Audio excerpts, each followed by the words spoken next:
When we were ready to record our next album, Animalize, we started searching for another guitar player. Although to say we is a bit of an exaggeration. Gene had basically disappeared by that point too. While Creatures had been a band effort and Gene had participated in Lick It Up, I felt abandoned when it came time to make Animalize. After informing me without any warning or discussion that he wouldn't be around for the album, Gene went into a studio and crapped out some demos as fast as he could. Then he was off to do a movie. He left me with a pile of mostly unusable junk. Great.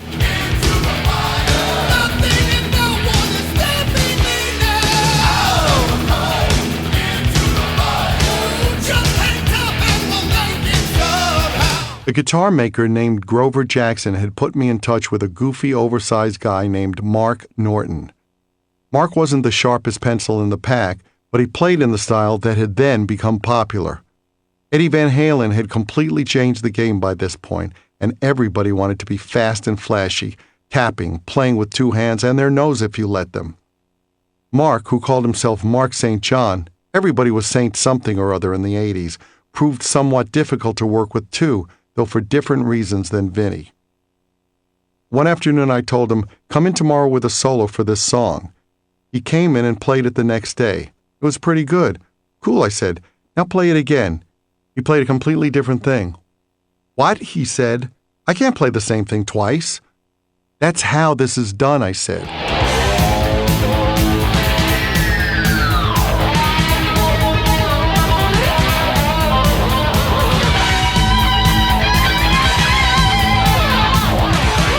Another time I said to him, sometimes it's not about what you play, it's about what you don't play. Listen to Jimmy Page, listen to Paul Kossoff, listen to Eric Clapton. Houston, we have a problem. In 1984, during the making of Runaway, I would have enough time off during weekends that I could fly into Los Angeles and run around to the parties. The best parties were at the Playboy Mansion, especially the Midsummer Night's Dream parties, which were big summer bashes with hundreds of girls in corsets and underwear. Guys were not allowed in unless they were dressed in pajamas, and girls had to wear as little as possible. The ratio was something like 400 girls to 100 guys. That's how Hugh Hefner liked his parties. At this point, Diana and I had adjusted our relationship. We were still together, but we had our freedom. At the party, I spent some time, and made some time, with a few gorgeous women. And then I ran into Richard Perry, a record producer I knew who had produced everybody from Rod Stewart to the Pointer Sisters. Perry introduced me to a girl named Shannon Tweed and her sister Tracy Tweed. Both of them wore stiletto heels and corsets, and both of them were formidable, well over 6 feet tall. You can imagine the effect. I was devastated by Shannon in particular, and did everything to try to woo her.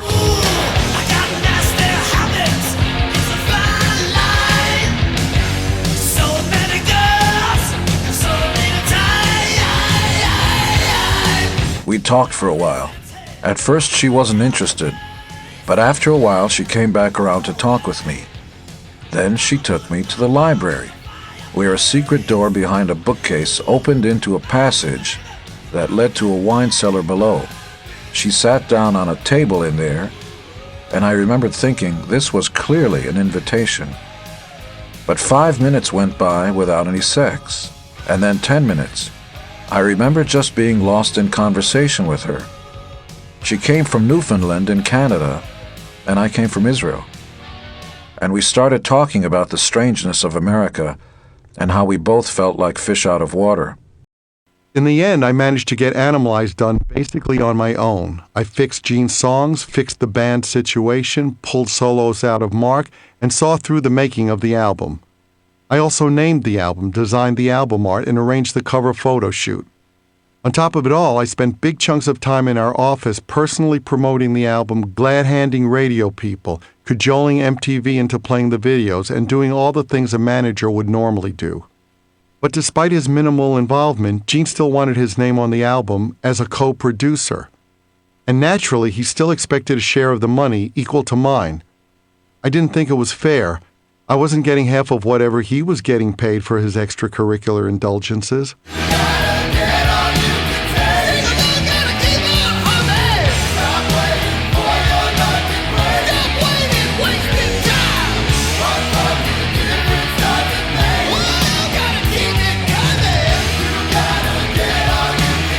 Gene still felt an entitlement to nearly half the songs on the album and subsequent albums, but there was no quality control.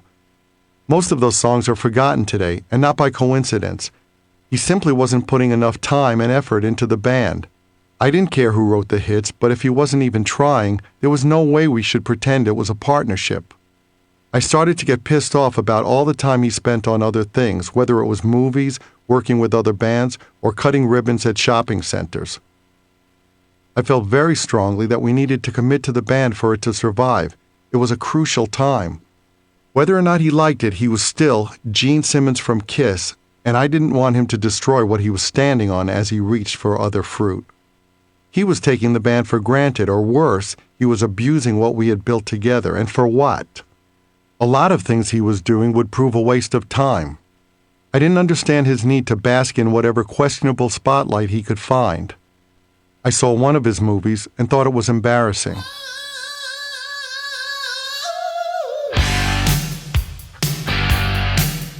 At the same time, Gene spent 24/7 putting himself in the spotlight and also chose to distort the public image of the band by increasing his perceived importance within Kiss, even as he was withdrawing from active involvement in it.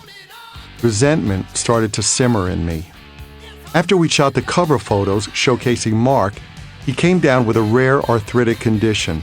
It often affects people's knees, but in Mark's case, it struck his hand. If you're going to have one part of your body swell, it shouldn't be your hand. Mark couldn't move his fingers. My doctor says it will go away in 2 weeks, he told us.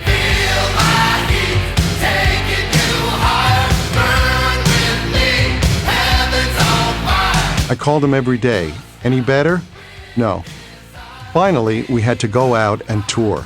Animalize came out in September 1984 and kept the momentum going, selling even better than Lick It Up. I called Bruce Kulick, whom I'd met through his brother, Bob, and who had played a solo on one of the tracks of Animalize. I asked him whether he could tour with us for a few weeks as a stand-in for Mark. He agreed. Bruce became our fourth guitar player, and at some point I couldn't help thinking, what the fuck? I didn't want Kiss to become a backup band for me and Gene, or just for me for that matter.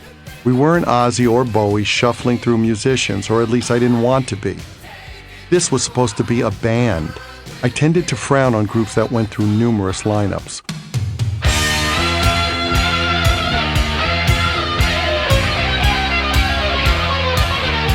But even so, the chemistry we looked for had nothing to do with what happened offstage or outside the studio.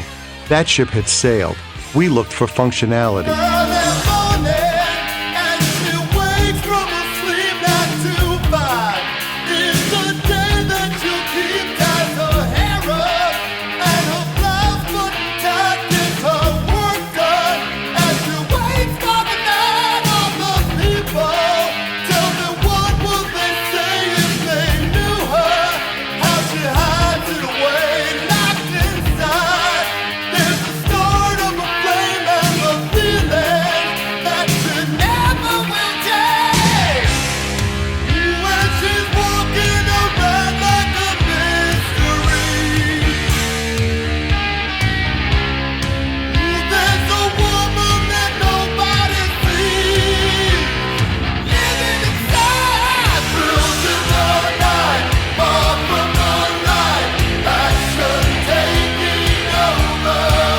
We hadn't socialized as a band for a very long time, and while we didn't dislike being around each other, each member of the band was there just to play a role.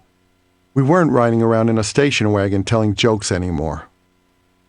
We spent October and November of 1984 touring Europe again, this time with Bon Jovi as our support act throughout.